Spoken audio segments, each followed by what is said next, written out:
our communities. Over the last 40 years, women have powered 1/3 of Canada's economic growth, and there's still so much potential ahead. Our government not only celebrates women's history, but believes in their future. We will always support women and protect their rights, unlike the official opposition and its leader. Thank you, Mr. Speaker.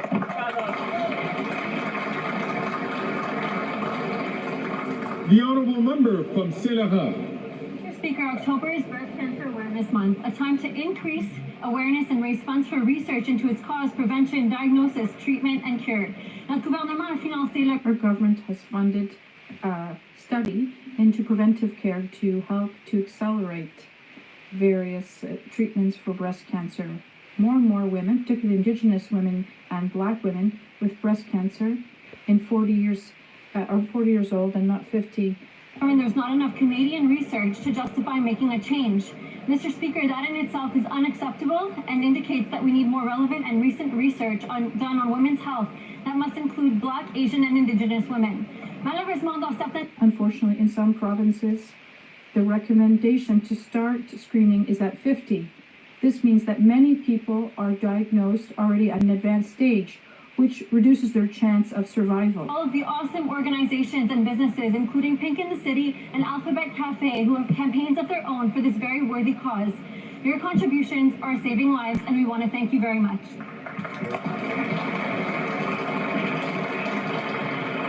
The Honourable Member from New Brunswick Southwest. Mr. Speaker, DFO officials in writing told me 10 months ago they would work with the Harbour Authority at Sealy's Cove on critical wharf repairs. Yesterday, DFO announced this federal wharf would be condemned, and I've discovered no discussions about repairs at Sealy's Cove happened with the Harbour Authority. In other words, I was misled by a public servant. This is after the Liberals cut small craft harbour funding in my New Brunswick riding, as well as in neighbouring Fundy Royal, this year to support Liberal ridings. The Fisheries Minister even allocated $45 million towards in her Quebec riding this summer to save her neck in the next elections. No wonder Canadians believe this Liberal government is corrupt. It is inexcusable for DFO officials to lie to a member of Parliament. It is unforgivable for public servants to operate like partisan Liberals. What the hell is going on at DFO, the Department of Fisheries and Oceans?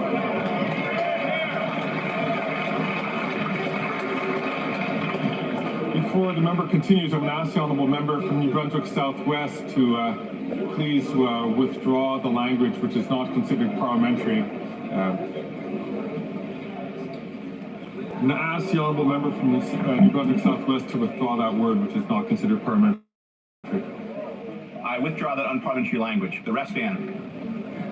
And if I could encourage all members to please, this is the second time in 2 days that this has happened, and I would ask members please to avoid using language which is clearly not parliamentary. À l'ordre, s'il vous plaît. Order, please. À l'ordre. Order, please. The Honourable Member for Vimy. Tourism brings people together and fosters a sense of national pride. This week, the Tourism Industry Association of Canada is holding their Hill Days events to showcase our tourism industry and to highlight the importance of the visitor economy. I want to thank them for their work and advocacy for Canadian tourism businesses. Our government supports the tourism sector with programs like the Tourism Growth Program, available in all regional development agencies. The Conservatives are jeopardizing tourism business support programs with their austerity policies. We know that investing in tourism leads to economic growth, job creation, environmental protection, and supports the flourishing of local culture, including Indigenous heritage. Thank you, Mr. Speaker.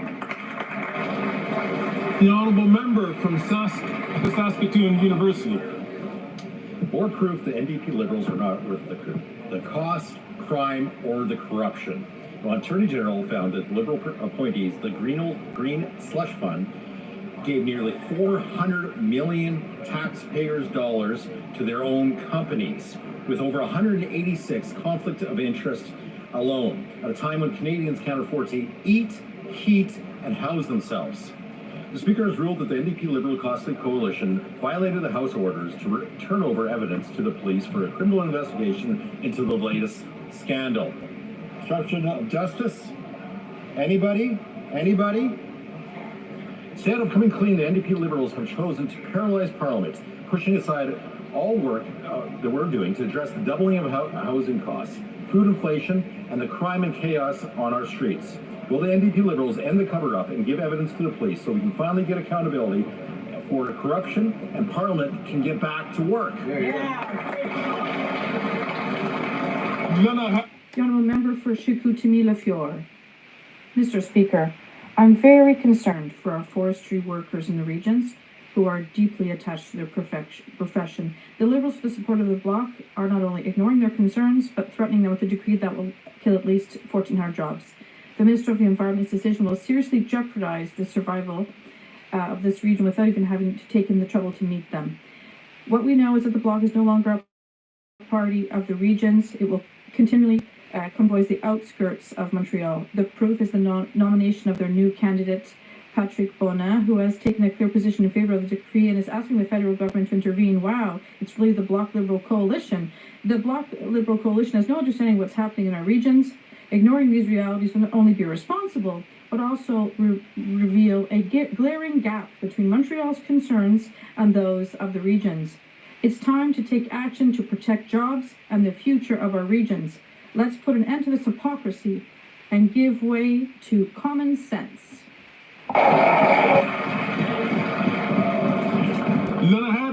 The Honourable Member for Vaudreuil-Soulanges. Mr. Speaker, as we approach International Spain Day, I rise to pay tribute to the Canadians of Spanish descent who have helped build this incredible country. By hundreds of thousands, Canadians of Spanish descent have made Canada stronger, generously and proudly adding their language, history, and culture to the great tapestry that we call our country. Today, for the first time, in the presence of the Spanish Ambassador to Canada, His Excellency Alfredo Martinez Serrano, his wife Rosa Martinez Serrano, State Secretary Olmedo, members of this House, as well as prominent members of Canada's Spanish community.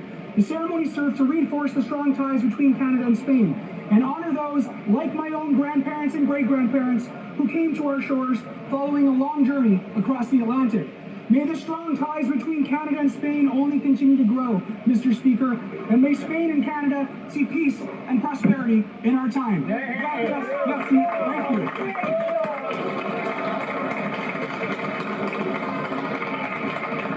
The Honourable Member from Vancouver East. As the catastrophic war rages on in Sudan, thousands of children are facing imminent death from malnutrition. Gender-based violence targeting women and girls, including sexual assault, is being used as a weapon of war. To date, not one single person has been brought to safety, and the minister's not expecting any arrivals this year. Lives are lost as they wait for their application to be processed. The NDP is once again calling for the government to expedite processing, allow trusted organizations like the IOM to help with biometrics, remove the 3,250 arbitrary application cap, and expand the program to include vulnerable children and those who were outside of Sudan prior to April 15, 2023 and can't get back home due to the war. Over 286,000 Ukrainians have arrived in Canada under the CREATE program. Sudanese Canadians deserve equitable treatment in the world's largest displacement crisis. The Honourable Member for Drummond. There are parts of our history that the great history has left behind, which find themselves erased in the limbo of oblivion, and yet history cannot be adequately explained without these all too frequently forgotten pivotal moments. Fortunately, in Quebec, we have documentary filmmakers who shed an unusual, unique light on our society, stepping outside the official lines to help us rediscover ourselves. These unmasking men and women of the past, of the discarded real, are to whom we are indebted. Pierre Perrault, Denis Arcand, Michel Brault, Pierre Filardeau, Manon Barbeau, Will Prosper, to name a few. Felix Rose, who is in Ottawa today, belongs to this long lineage of history tellers. He reminds us of significant events we've left out of the national narrative, whether it's the latest Felkis or the Bataille de Saint-Léonard, which he will be presenting in Gatineau this evening. Mr. Rose, we salute the exceptional and indispensable work of you as a documentary filmmaker, and I would ask everyone to attend these conscience-raising films in large numbers.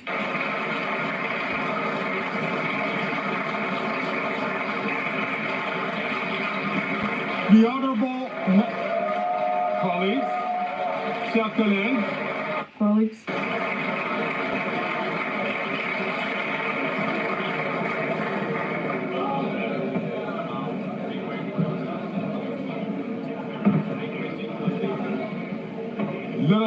The Honourable Member from Durham.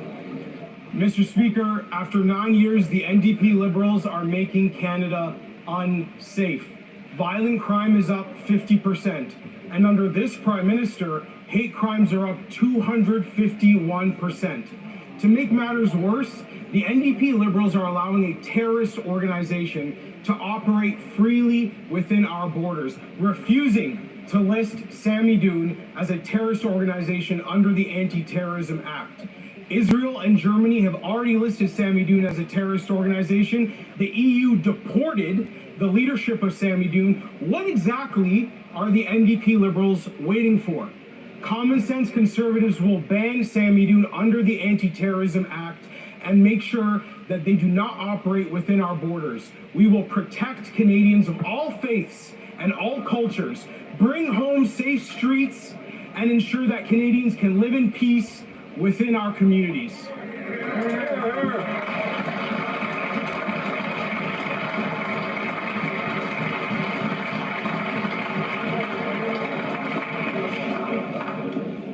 The Honourable Member from Etobicoke Centre. Thank you, Mr. Speaker.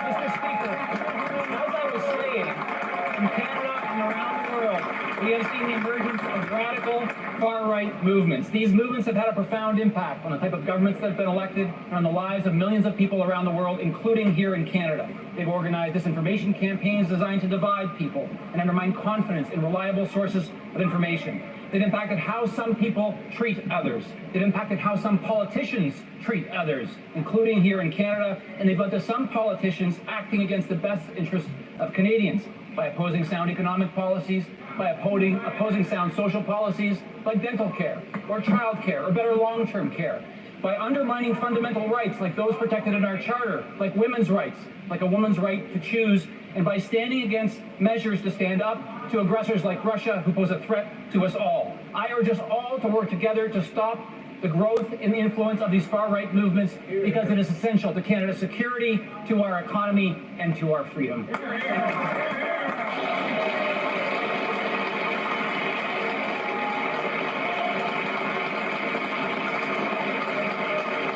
Questions orales, oral questions, not a half set in l'opposition.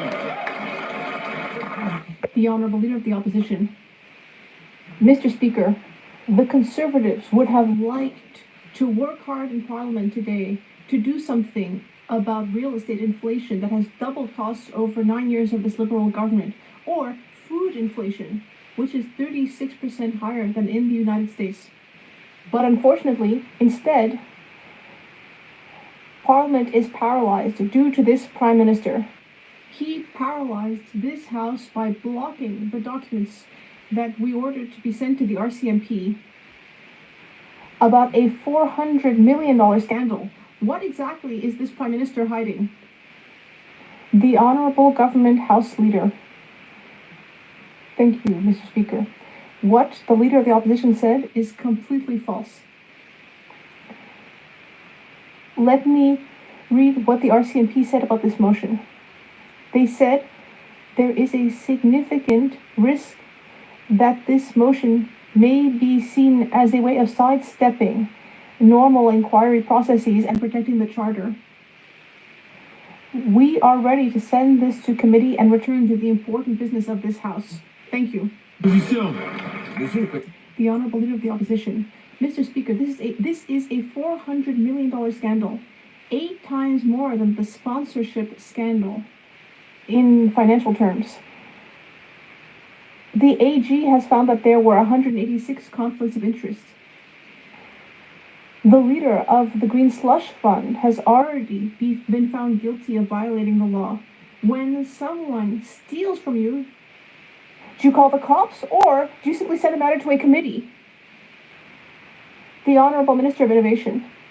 Mr. Speaker, it's very clear that Canadians have had enough of the little games played by the Conservative Party, and they're tired of these conservative slogans. They've also had enough of the conservative filibustering. On this side of the House, as we've said several times, we will always be here to protect people's rights and freedoms in Canada. We will always stand up for democracy, and we will fight for Canada. The Honourable Leader of the Opposition. Conservatives would have liked to be working today to counter the doubling of housing costs this Prime Minister has caused, or the record food price inflation, which has been 36% higher in Canada than in the US. But unfortunately, the Prime Minister has paralyzed Parliament by refusing your ruling directing his government to turn over evidence in the $400 million green slush fund scandal that the Auditor General says involves 186 conflicts of interest, with the chair of the fund found guilty. What has he got to hide? The Honourable Leader of the Government in the House of Commons. Mr. Speaker, the Leader of the Opposition is not being truthful with Canadians. It is the RCMP Commissioner himself who said the RCMP's ability to receive and use information obtained through this production order and under the compulsory powers afforded by the Auditor General Act in the course of a criminal investigation could give rise to concerns under the Canadian Charter of Rights and Freedoms. It is therefore highly unlikely that any information obtained by the RCMP under the motion where privacy interests exist could be used to support a criminal prosecution or further a criminal investigation. Mr. Speaker, let's get... The Honourable Leader of the Opposition. This is a $400 million scandal involving Liberal appointees giving millions of dollars to their own companies, and the minister's story is now changing. Last week, she claimed that the government had given documents to the RCMP. This week, they claim that if they gave documents to the RCMP, it would cause the Charter of Rights to come crashing down. It sounds like there's a new story every week to justify paralyzing Parliament to cover up the truth. What is in these documents about this $400 million scandal that the Prime Minister is so afraid of? The Honourable Leader of the Government in the House of Commons. This is a typical witch hunt from the Leader of the Opposition to go after people who had nothing to do with this. These are files such as personnel files that contain private information of individuals who have nothing to do with what is going on. Mr. Speaker, it is the RCMP and the Auditor General themselves who raised concerns with this motion, and it is the government's view that we should send this to committee so that we can get on with the important work of this House and protect the rights of Canadians. The Honourable Leader of the Opposition. A witch hunt. The Ethics Commissioner appointed by this government has found the chair of the fund in violation of the law. The Auditor General, also appointed by this government, says there were 186 conflicts of interest involving Liberal appointees giving millions of dollars to their own companies. $400 million. Potential criminality, according to the main whistleblower in the scandal. Any other employer would voluntarily turn over all the evidence to the police if it had been ripped off by its own staff. What is the Prime Minister hiding? The Honourable Leader of the Government in the House of Commons. Mr. Speaker, if and when the police request that information, it will obviously be handed over because that is proper judicial process. But when it is Parliament that is doing it, this is where Canadians should be concerned, Mr. Speaker, because when he is going after the rights of other Canadians, it's only a matter of time before his political vendettas come after the rights of all Canadians.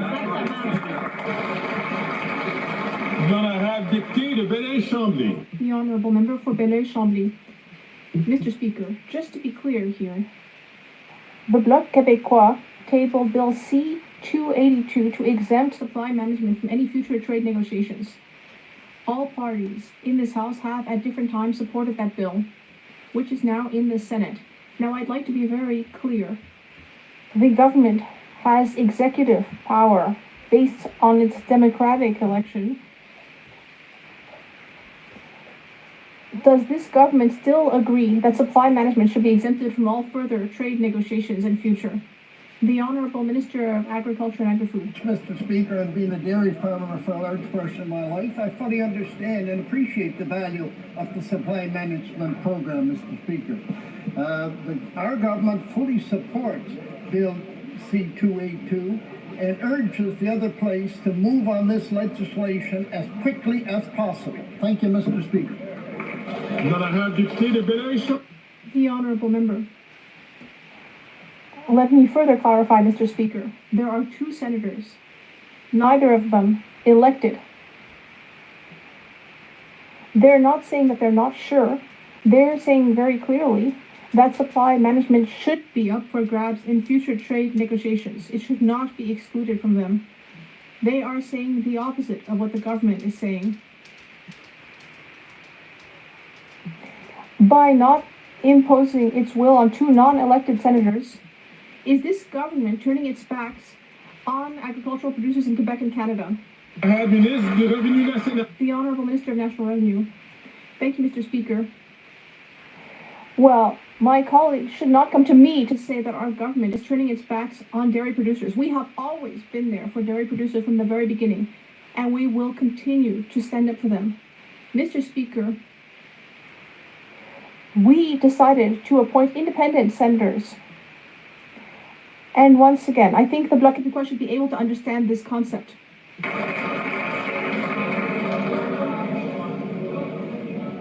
The Honourable Member from Burnaby South.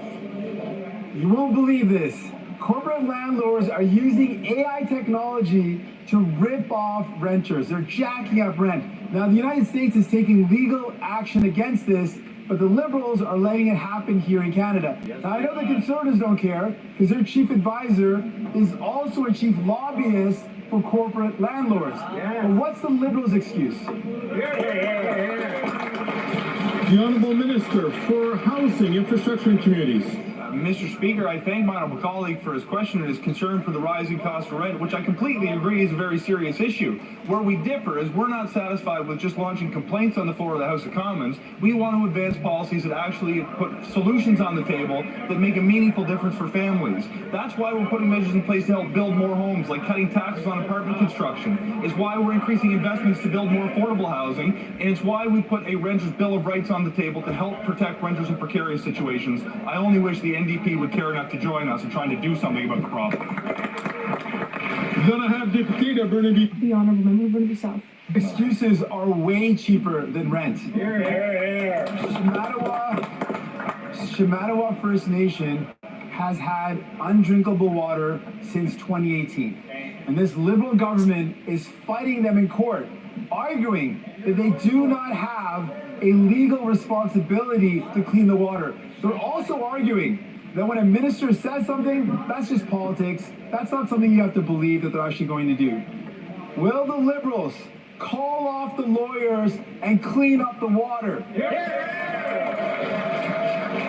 The Honourable Minister for Indigenous Services. Well, Mr. Speaker, that's exactly what we've been doing over the last 9 years, cleaning up the mess that the Conservatives left behind with over $8 billion in investments in clean water operation plants across the country, Mr. Speaker. And we have legislation, incidentally, tied up in committee. Hopefully we'll get to this House shortly. I will be testifying tomorrow about the legislation. There are hundreds of chiefs that have called on the NDP and the Conservatives to get this legislation moving through the House so we never go back to that time again.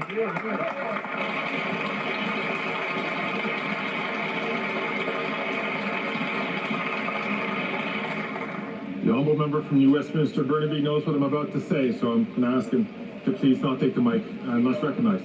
The Honourable Member from Haldimand Norfolk. After 9 years of the NDP Liberals, taxes are up, costs are up, crime is up, and now time is up. Mr. Speaker, you ruled that the government has violated the House order to turn over evidence to the RCMP related to the $400 million Green Slush Fund scandal. Yet, the Liberal government continues to obstruct justice by refusing to turn over these documents. When will they end this cover-up and let the House focus on solving the housing, food, and inflation crisis that they created? The Honourable Leader of the Government in the House of Commons. Thank you, Mr. Speaker. What the member opposite is saying is absolutely false. It is the Conservatives who are filibustering their own motion in this House because it is the RCMP and the Auditor General who have both raised their extreme discomfort with the motion that the Conservatives have put forward. If the Conservatives want to get back to work, we are ready to send this to committee to make sure that we can talk about the issues that matter to Canadians. That's what Liberals are here to do. We don't understand why Conservatives don't want to do that. Thank you, Mr. Speaker. The Honourable Member from Haldimand, Norfolk. Truth is, it is the Liberal government that is obstructing justice and holding Parliament in contempt by refusing to hand over documents to the RCMP. Now we know why. The Auditor General has found that the Liberal-appointed board members gave nearly $400 million to their own companies. This is happening at a time when Canadians can barely afford food to eat and poverty diseases like scurvy have resurfaced in this country. Will the NDP Liberals take accountability and just hand over those documents to the Canadians? The Honourable Minister of Justice and Attorney General. Mr. Speaker, 3 times in this question period I've heard the Conservatives talking about obstructing justice. Let's just talk about how justice works in this country. When law enforcement wants to prosecute an individual, they...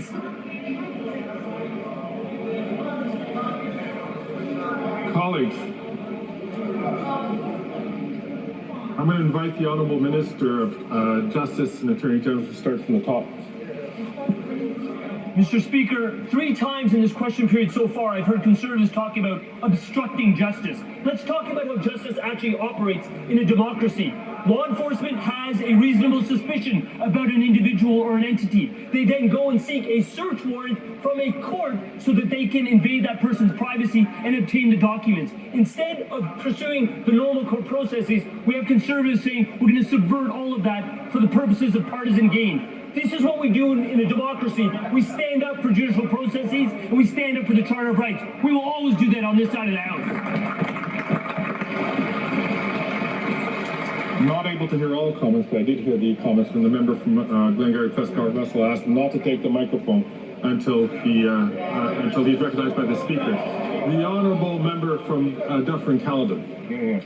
Taxes are up, costs are up, crime is up, time is up, and corruption is off the charts. A fish rots from the head down. So is it any wonder that Liberal cronies appointed to the Green Slush Fund by a Prime Minister twice convicted of ethics violations engaged in corruption? And this is not small corruption, Mr. Speaker. It's $400 million. And Mr. Speaker, you ordered the production of these documents. Why won't these Liberals stop the cover-up and produce them? The Honourable Minister for Innovation. Mr. Speaker, it's only 9 minutes in question period and slogans are up, Mr. Speaker. Slogans are up again. Canadians are sick and tired of them, Mr. Speaker, repeating the same false things, Mr. Speaker, and repeating the same slogan. What these Conservatives are about, Mr. Speaker, is going after the personal file of employees and former employees. They're targeting STDC today. Who are they going to target tomorrow? That's what on this side of the aisle, we stand for democracy, we'll stand for rights, we'll stand up for Canada.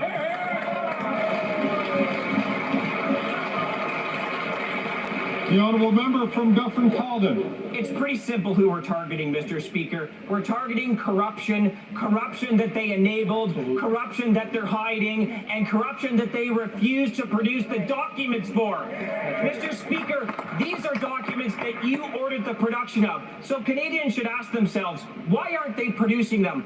They're not producing them because they are so damaging. They are so bad. They will destroy this government, and therefore they've used up 7 days of House of Commons time to hide their corruption. Stop the corruption. Produce the documents.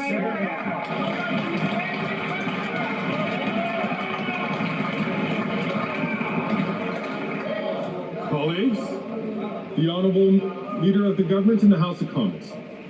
Mr. Speaker, again, the Conservatives are saying things that are false. The only party that has been putting up speakers for the past week are the Conservatives.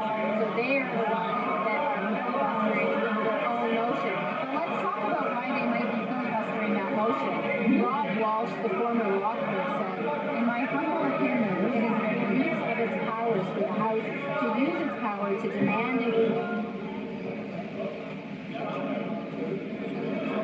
Chers colleagues, it is so important for us to allow one speaker to speak at a time because we have a very large place here with many members. It's difficult for those who require the use of their earphones to be able to hear the interpretation. So the Honourable Leader of the Government, I'm going to ask her to repeat her answer again because I know that I've got some hand signals from members who were not able to hear that answer. The Honourable Leader of the Government in the House of Commons. Thank you, Mr. Speaker, and I notice the volume gets up when they don't want to hear the truth. So let's go back to that. The only members of Parliament who have been debating this motion are Conservative members of Parliament. They are filibustering their own motion. And let me tell you why, Mr. Speaker. It might have something to do with Rob Walsh, the former law clerk, who stated, it is an abuse of its powers for the House to use its power to demand and get documents from the government in order to transfer them to a third party that wouldn't otherwise receive them, or to compel the government to give documents to the third party. They want to get around the Charter of Rights and Freedoms. They're going after Canadians. Who's next?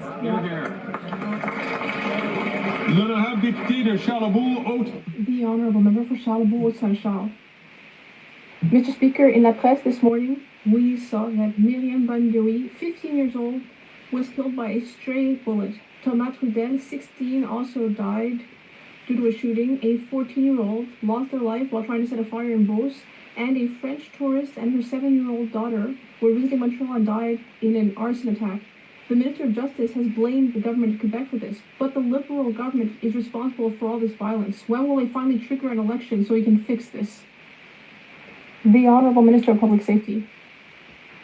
Mr. Speaker, my colleague knows very well that we are working with the provinces in order to do something about exactly this type of violence. We are constantly speaking with police forces, with provincial public safety ministers, and we will continue to provide the necessary resources to our police forces. Something that the Conservatives did not do. They cut funding to the CPSA and RCMP. The Honourable Member. Well, this morning, Montreal's Chief of Police said in an interview that in order to do something about crime in Montreal, he needs the right laws and regulations in place. But for 9 years, the Liberal government has only been bringing in legislation that actually weakened our ability to address crime. Today, criminals are just running around in the streets unafraid of police forces or the justice system. Will this Prime Minister bring the legislation back to how it was under the Conservatives, Mr. Speaker? The Honourable Minister of Justice and Attorney General. On this side of the House, we have invested in our borders, we have invested in our police forces, and we have invested in increasing penalties for things like auto crime. We know that if there are issues that have to do with provincial jurisdiction, we need to ask questions to governments like the Legault government. We need to ask them about how the staffing levels are at the detention centers. We need to ask them about the details of their police services. It's this type of thing that we need to fix the problem. The Honourable Member for Belleuil-Chambly. Mr. Speaker, the Minister said to me that I should not in any way say that she's turning her back on producers, but I think this government is turning its back on producers. They don't seem to care about these 6,000 businesses in Quebec or 100,000 jobs. They don't seem to care at all. Time is up. And all they're actually doing is providing us with excellent arguments for Quebec independence. The Honourable Minister of National Revenue. Thank you, Mr. Speaker. Once again, the Liberals stand completely behind the supply managed system. Our dairy, poultry, and egg producers have our full support. Farmers have two real options. Only two real options for the future. A Liberal government that believes in the current system and wants to protect it, or the other option, which is not at all unanimous on the topic of supply management. The Honourable Member for Belleuil-Chambly. Well, there are two other options. Electing a maximum number of Bloc Québécois MPs or sovereignty. That's the other two options. There are just so many failures on the part of this Liberal government. They are so incompetent. Soon it will be too late. Pretty soon, even the NDP won't be able to show its face with these Liberals. Who's really the boss here in Canada? The Prime Minister or two unelected senators? The Honourable Minister of Public Services and Procurement. Thank you, Mr. Speaker. Alors, s'il vous plaît. L'honorable ministre des Services publics et de la... The Honourable Minister. Mr. Speaker, my colleague spoke about incompetence. If there's someone who's really unable to do anything for farmers and producers, it's the leader of the Bloc Québécois. Because he's chosen to constantly go on about sovereignty and independence instead of actually addressing our urgent issues. This bill on supply management, the only reason it exists is that there was a Liberal government in power at the time, and that Liberal government is still in power. If it were a Conservative or a Bloc government, we wouldn't have that legislation. The Honourable Member from Mission Mashpee, Fraser Canyon. Mr. Speaker, after 9 years of NDP Liberals, taxes are up, costs are up, crime is up, and time is up. The Auditor General reported 186 conflicts of interest and over $400 million in misspent funds that went to Liberal insiders. The Minister of Environment's former employer, Cycle Capital, received $250 million from the Green Slush Fund, all while over half of Canadian small businesses are losing money year over year. Why is it okay for Liberals to enrich their friends while small businesses are struggling to stay afloat? The Honourable Minister of Innovation. You know, Mr. Speaker, what's not okay is for the Conservative to repeat the same thing time and time again when they know it's false, Mr. Speaker. Because the reality, and let's talk about facts, Mr. Speaker. The entity they're talking about was created in 2001. It was managed by the Conservative for 9 years, Mr. Speaker. The CEO of that organization is gone, the board is gone, and the foundation no longer exists, Mr. Speaker. That is the reality. What the Conservative are about is going after ordinary Canadians, those who work at this organization, Mr. Speaker. We're going to stand for democracy, we're going to stand for rights, and we're going to stand for the work that needs to be done by this House, Mr. Speaker. The Honourable Member from Mission. The Honourable Member from Mission Mashpee, Fraser Canyon. Thank you, Mr. Speaker. Canada lost 9,037 businesses from May to June 2024, and 6,331 declared insolvency year over year. The closures we're witnessing right now haven't been this large since the pandemic, when the entire country was shut down. So when Canadian entrepreneurs and workers are struggling, business is still booming for Liberal insiders. Why is the Prime Minister hiding behind the Green Slush Fund documents, and when will he release them to Parliament? The Honourable Minister. To continue to support support small and medium-sized businesses. We are empowering entrepreneurs.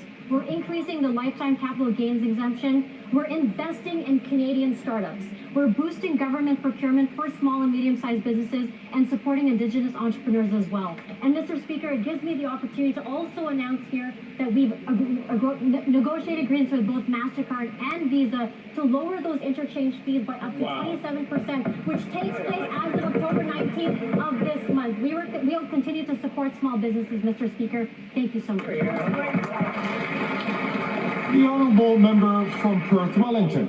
After 9 years of these NDP Liberals, taxes are up, costs are up, crime is up, and time is up. Mr. Speaker, you yourself ruled that this government violated an order of this House to turn over evidence to the police for a criminal investigation into the latest Liberal scandal. The government's refusal to accept your ruling has paralyzed Parliament, pushing aside our work to address the doubling of housing costs, food inflation, crime, and chaos. Will the minister end the cover-up, give the proof to the RCMP so we can get Parliament working again for all Canadians? The Honourable Leader of the Government in the House of Commons. Mr. Speaker, what the members opposite are saying is not true. Your ruling was very clear. Because of the unprecedented nature of that motion, it should go to the Procedure and House Affairs Committee for study. The RCMP and the Auditor General raised their extreme discomfort with the Conservative motion. Canadians should be concerned because the Conservatives are going after whoever they hold a political grudge against, and this could be them next. Thank you, Mr. Speaker. The Honourable Member for Montmagny, Lille, Kamouraska, Rivière-du-Loup. Mr. Speaker, this is a $400 million scandal. That's the amount of taxpayer money that has ended up in the pockets of Liberal buddies. Meanwhile, Canadians are facing food insecurity, crime, and skyrocketing housing costs. And instead, this Liberal corruption is blocking our parliamentary work. It is completely paralyzed due to this Liberal government's corruption and financial mismanagement. Will this government finally provide the documents so that we can get back to work? The Honourable Minister of Public Services and Procurement. Thank you, Mr. Speaker. My colleague spoke about financial accountability, and here's what the RCMP had to say about responsibility. He said that the RCMP is an arm's-length organization, and that he completely supports the independence of police forces in a democratic society, which means that this House and government cannot direct police operations. Can anything be clearer than that? Do the Conservatives need a briefing with a leader of the RCMP? It should be clear enough, in my opinion. The Honourable Member from Edmonton, Griesbach. This week, the Honourable Chiefs from the Prince Albert Grand Council are in Ottawa fighting for their people. In their communities, overcrowding and poor quality housing is leading to mental, physical, and social crisis. Tuberculosis, a disease that has run rampant during the residential school time, is on the rise again in Indigenous communities. Children are dying. Why has the government continued the decades-old Liberal and Conservative tradition of refusing to provide the needed funding to end this cycle? The Honourable Minister for Indigenous Relations Services. Every step of the way over the past 9 years, this government has worked with First Nations leaders, Indigenous leaders across the country to restore rights and to restore self-determination and to restore funding, Mr. Speaker, that was under heavy attack from the Conservative Party of Canada. We have so much more to do together, including on working on mental health, which this government continues to support First Nations-led solutions for. We're going to continue this hard work with partners exactly like the ones that are here today. The Honourable Member from the Nanaimo Ladysmith. Mr. Speaker, the Liberals' misguided one-size-fits-none return-to-office mandate is hurting workers and Canadians trying to access vital public services. This rushed mandate was done without due consultation, unfairly impacting dedicated workers. Is this the Liberals' method of natural attrition or an underhanded attack on skilled public servants? We know Conservatives sure don't have workers' backs, but will the Liberals repeal this unfair mandate? The Honourable President of the Treasury Board and Minister for Transport. Mr. Speaker, my honourable colleague is exactly right. Conservatives do not have workers back, unlike this side of the House. Yes. Our top priority is to deliver quality programs and services to Canadians. We are committed to ensuring that our public servants are supported through this change to the directive on hybrid work. It's our expectation that departments work with their union management committees during the implementation phases that are before us. The clerk and the department heads will continue to monitor and work with the unions and the public service. Thank you.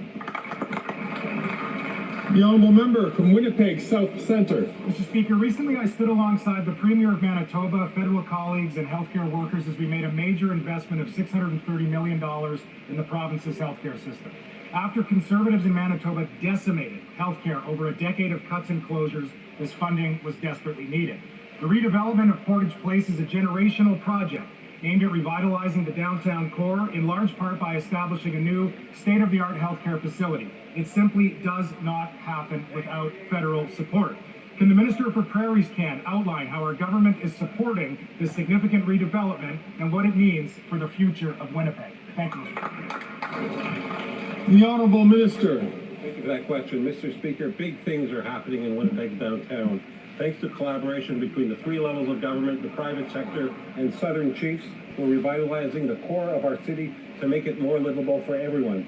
Despite calls by Conservative politicians to cut funding to PrairiesCan, we are making a significant federal investment in the redevelopment of Portage Place to build more homes that people can afford, to build a new healthcare center in the center of downtown and offer other public spaces. Mr. Speaker, we are walking a new path together, and Winnipeggers are proud. The Honourable Member from Carlton Trail, Eagle Creek. After 9 years of this NDP Liberal government, taxes are up, costs are up, crime is up, time is up.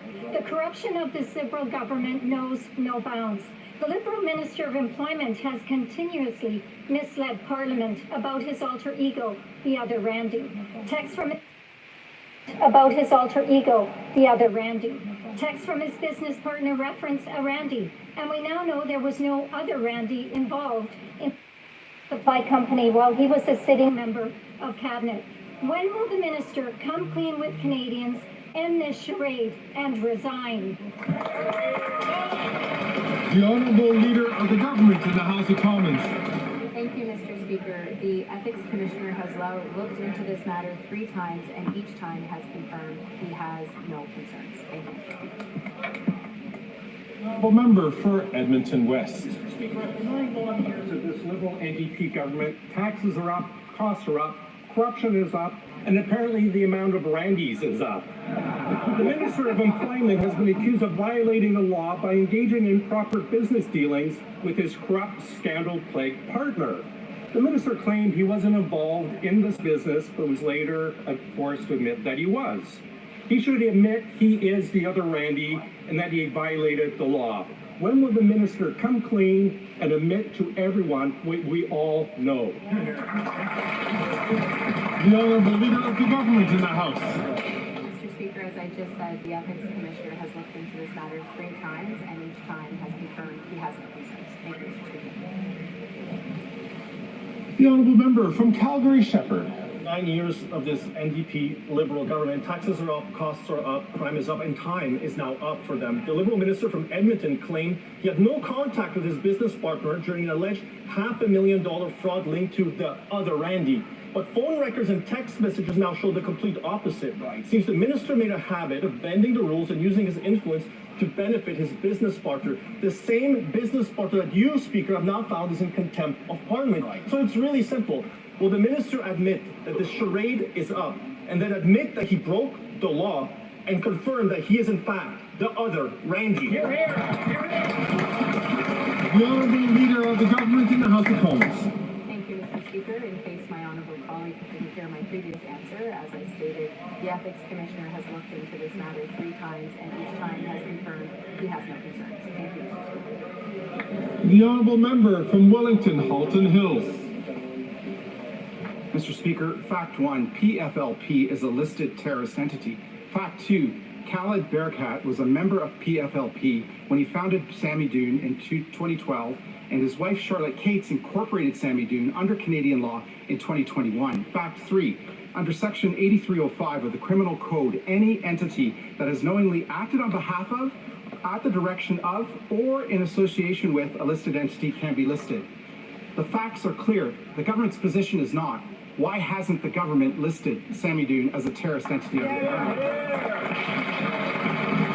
Honourable Minister for Public Security. Speaker, the government's position has in fact been very clear. Decisions around listing terrorist entities are made based on the advice of security and intelligence officials.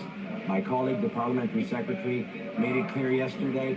I have instructed the security and intelligence agencies that report to us to do on an expedited basis a review of these matters. And I've said, Mr. Speaker, we hope to come back to Canadians with information very soon. The Honourable Member for Shefford.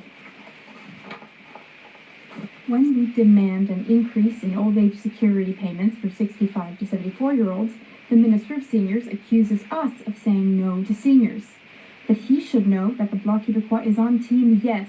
Yes to pensioners, yes to improving their living conditions, yes to no longer having two categories of seniors. It's the Minister who is on team no. His only achievement since taking office has been to say no to pension increases. That is his only achievement. Saying no. Why doesn't he join Team Yes to Seniors?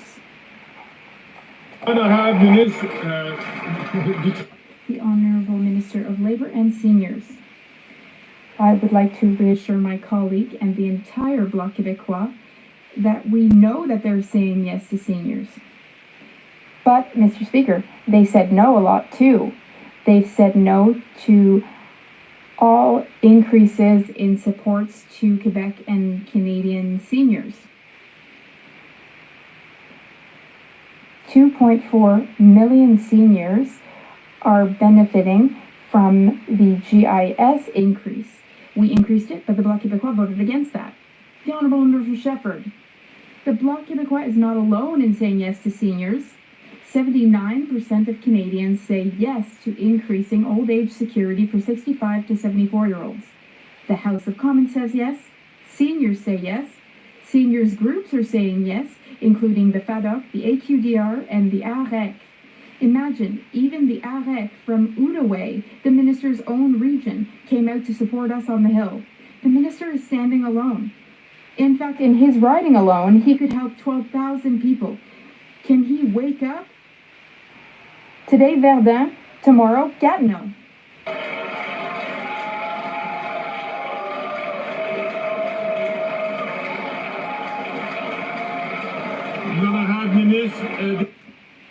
The Honourable Minister of Labour and Seniors. Well, often visited my colleague's beautiful region.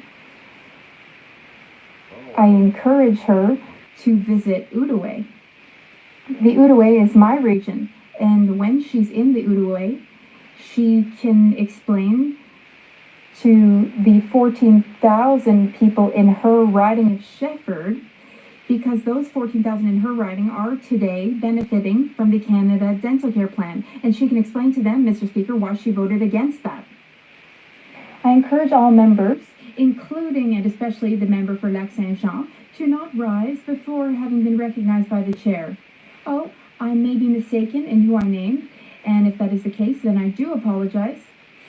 But the members in that part of the room, please do not take the floor before recognized by the chair. After 9 years, the NDP Liberals, taxes are up, costs are up, crime is up, grocery prices are up, and time is up. A year ago, the Liberals promised to lower food prices by Thanksgiving. All Canadians got were empty promises and empty stomachs. Now they're going to pay $80 for a turkey this Thanksgiving. Food inflation in Canada is 37% higher than the United States. Food security is up 111% thanks to the NDP Liberal carbon tax. Well, the NDP Liberal government axe the carbon tax so Canadians can afford a Thanksgiving dinner. The Honourable Minister for Innovation. Mr. Speaker, I can assure the member that it's much cheaper at Thanksgiving dinner in Shawinigan. I don't know where he's shopping for his turkey, Mr. Speaker. I'll invite him to my house in Shawinigan. He'll find out it's a bit cheaper. But Mr. Speaker, the reality is what is this government has done, and it's said by all the economists in Canada, Mr. Speaker, what we've done, which is the most significant thing, is to reform competition in this country, Mr. Speaker, to have less concentration, more choice for consumer, which stabilize price, Mr. Speaker. And in addition, you should celebrate, we now have a grocery code of conduct in this country, Mr. Speaker, to bring more fairness and stabilize price in the country. The Honourable Member from Foothills. I don't think many Canadians find the minister making fun of their struggles much of a joke. That's right. Because the reality is, for many Canadians, buying that turkey for Thanksgiving is just a dream. The Liberal NDP government has made the Canadian dream a food bank nightmare.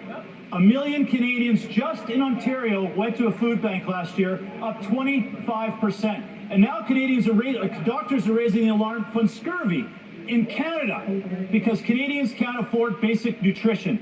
Will the Liberal NDP government make the Canadian dream come true and call a carbon tax election? The Honourable Minister for Families, Children and Social Development. Mr. Speaker, on this side of the House, I'm proud that in 2016 we introduced the Canada Child Benefit. Mr. Speaker, there's 4.3 million families and over 7 million children across this country who receive this benefit each and every month. That's $547 a month for parents with children ages 6 to 18, or $648 each month. I got to speak recently with a new mom named Madeline who shared how impactful this is for her family. The position the Conservatives have... L'honorable député de Portneuf. The Honourable Member for Portneuf-Jacques-Cartier. Mr. Speaker, it's just unreal how out of touch this Liberal government is. Over the past 9 years of this Liberal government, the cost of living has skyrocketed. I urge the Liberals to climb down from their ivory tower and go to a grocery store. It's crazy how high prices are, how much they've gone up. And the Bloc Québécois is constantly voting to keep this Liberal government in place. I beg the Bloc Québécois to please not take Quebecers for fools.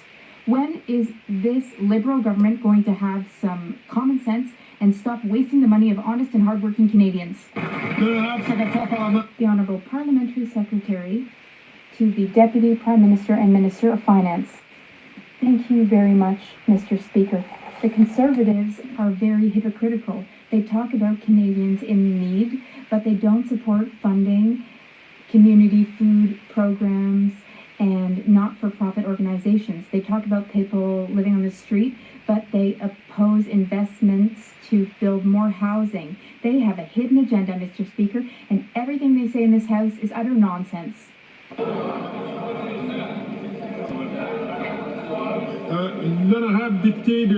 Honourable Member for Saint-Léonard, Saint-Michel. Mr. Speaker, Montreal's East End is brimming with opportunities. Last November, at the Sommet de l'Est, the Minister of Economic Development announced $30 million for businesses and organizations in the East End through the Initiative to Support Economic Development in Montreal's East End. Can the Minister tell us how our government is supporting the enormous potential of Montreal's East End to become a leading centre of economic and social development in Quebec? The Honourable Minister of Regional Development, of Tourism, pardon me. Thank you, Mr. Speaker. I thank my colleague. We are both members for areas in the East End of Montreal. Last week, I announced the launch of a call for proposals for social innovation projects in the East End of Montreal.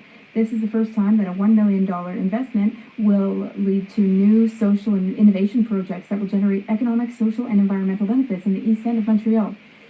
Mr. Speaker, I invite all businesses to submit their applications by November 29th. We are here to support the East End of Montreal to ensure that it's part of tomorrow's economy. Then I have the Honourable Member from Wellington, Halton Hills. Mr. Speaker, the government has all sorts of excuses why it won't provide documents to this House or to the RCMP about the $400 million spending scandal. They falsely claim it would violate privacy and that it would negatively impact the RCMP's investigation and that it would violate charter rights. The Constitution is clear. Parliament is supreme. Parliament has the lawful authority to order the production of documents. So why is this government consistently trampling on the constitutional authority of this House? The Honourable Leader of the Government in the House of Commons. Thank you, Mr. Speaker. Well, that was some incredible doublespeak from my colleague across the way. It's actually the RCMP who has said this, and I quote, "The RCMP's ability to receive and use information obtained through this production order and under the compulsory powers afforded by the Auditor General Act in the course of a criminal investigation could give rise to concerns under the Canadian Charter of Rights and Freedoms. There is significant risk that the motion can be interpreted as a circumvention of normal investigative processes and charter protections." For a party that claims to respect the police, they certainly don't respect police independence. The Honourable Member from Wellington, Halton Hills. Mr. Speaker, the Charter of Rights and Freedoms also includes Sections 3, Sections 4, and Sections 5, which is about the democratic rights of Canadians. And Canadians have the right to be democratically elected on the floor of this House, and the majority of this House has demanded the production of these documents related to the $400 million spending scandal. We did the same thing with the Winnipeg lab documents. Why does this government consistently ignore the democratic wishes of the people's elected representatives and deny this?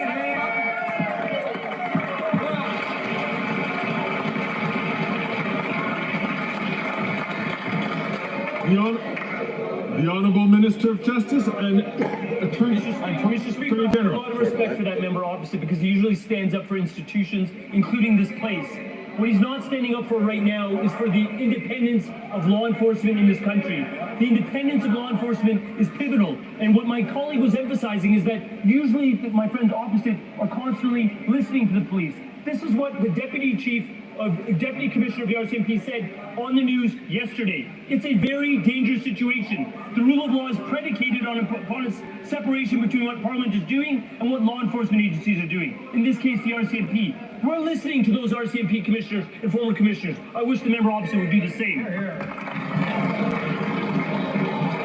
The Honourable Member from Calgary Heritage. Mr. Speaker, for years they've known Sami Doon as a known terror affiliate.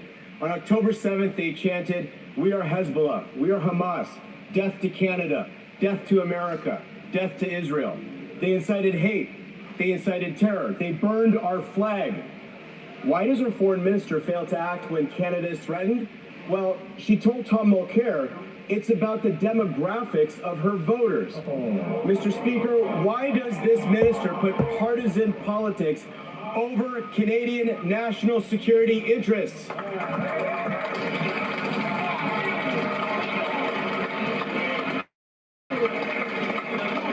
Order.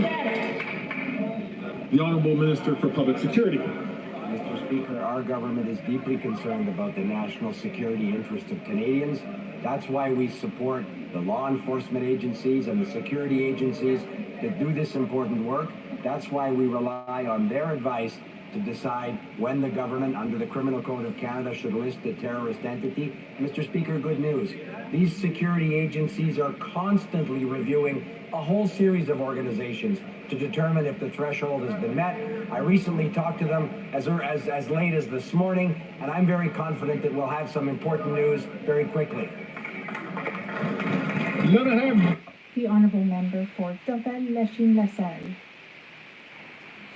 Mr. Speaker, Canadians work hard all year round to be able to afford to go on holiday and visit their families. They want quality service from airlines.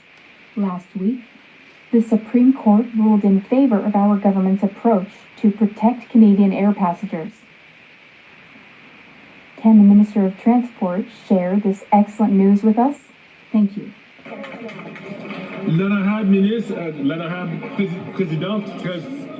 The Honourable President of the Treasury Board and Minister of Transport. Mr. Speaker, in 2019, we were the first government in Canadian history to pass legislation protecting air passengers. And that was the right thing to do, Mr. Speaker. Last week, the Supreme Court ruled in favor of Canadians. Canadians have rights. Canadians deserve protection. Canadians can count on our Liberal government. Unlike the Conservatives, we will always stand up for travelers and their rights. Thank you very much. The honourable member from Vancouver East. Sudan now has the world's worst displacement of children anywhere. 17 months into this devastating humanitarian crisis, not one single Sudanese Canadian loved one has gotten to safety in Canada. A family member in Vancouver was desperate to bring his sister and her 2 daughters to safety. With months of inaction, the sister has now perished. The 2 children are alone. Will the minister expedite processing and expand eligibility of his restricted program to include vulnerable children in Sudan? The Honourable Minister for Immigration, Citizenship and Refugees. Thank you, Mr. Speaker. The member knows well that this was a plan that was devised with community members, with community organizations, and we worked hand in hand with them to put out this program to get 8,000 Sudanese people fleeing war.